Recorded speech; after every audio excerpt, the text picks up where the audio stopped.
স্বপ্নের দেশ আমেরিকা। অনেকের চোখে পৃথিবীর সবচেয়ে সুন্দর ও শান্তিময় দেশ এটি। স্বপ্ন দেখেন সেখানে বসবাসের। দায়িত্ব গ্রহণের পর ফেব্রুয়ারি থেকে অবৈধ অভিবাসীদের নিজ নিজ দেশে ফেরত পাঠাতে শুরু করে ট্রাম্প প্রশাসন। যুক্তরাষ্ট্রতে অবৈধ অভিবাসী এবং ফিলিস্তিনের গাজায় ইসরায়েলের নির্বিচার হত্যাযজ্ঞের প্রতিবাদকারী বিদেশি শিক্ষার্থীদের পর্যায়ক্রমে নিজ দেশে ফেরত পাঠাচ্ছে।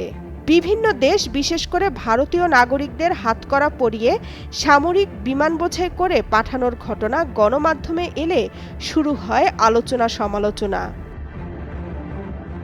মার্কিন প্রেসিডেন্ট ডোনাল্ড ট্রাম্পের নতুন অভিবাসন নীতির অধীনে ২০ এপ্রিল পর্যন্ত ৩১ বাংলাদেশি নাগরিককে ফেরত পাঠিয়েছে যুক্তরাষ্ট্র। এ তথ্য নিশ্চিত করেছে পুলিশের বিশেষ শাখা ও বিমানবন্দরের ইমিগ্রেশন। বান্ডেল থাকলে প্রতি সেনমানিতে টাকা বাঁচবে। বিকাশ সেনমানি বান্ডেল কিনে জিতুন প্রতি লেনদেনে। ফেরত আসা বাংলাদেশিদের মধ্যে ৩০ জন পুরুষ ও ১ জন নারী। অভিবাসন সংক্রান্ত মামলায় হেরে যাওয়ার পরও যুক্তরাষ্ট্রে অবস্থান করছিলেন এবং বিভিন্ন মামলায় সাজা হয়েছে এমন ব্যক্তিদেরই ফেরত পাঠানো হয়েছে বলে জানা যায়। ঢাকায় যাদের পাঠানো হয়েছে তাদের মধ্যে ৩ জনকে এসকর্ট বা বিশেষ নিরাপত্তা সহ পৌঁছে দিয়ে গেছেন যুক্তরাষ্ট্রের বিশেষ নিরাপত্তা বিভাগের কর্মীরা।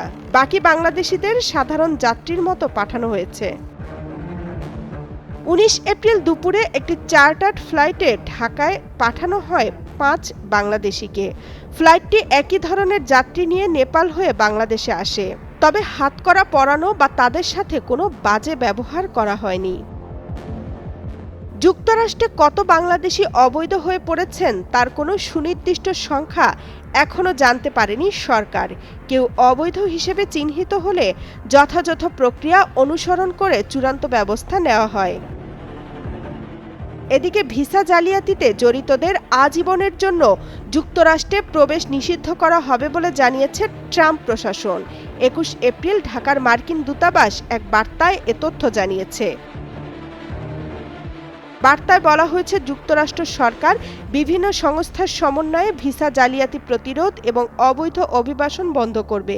একটি দেশের যদি সুরক্ষিত সীমান্ত না থাকে তাহলে সেটি আর জাতি হিসেবে টিকে থাকতে পারে না। যারা ভিসা জালিয়াতিতে অংশ নেয় বা অবৈধ অভিবাসীদের যুক্তরাষ্ট্রে আনে ও আশ্রয় দেয় তাদের বিরুদ্ধে ফৌজদারি অভিযোগ দায়ের করা হবে। তামান্না তাহসিন খান, কালের কণ্ঠ।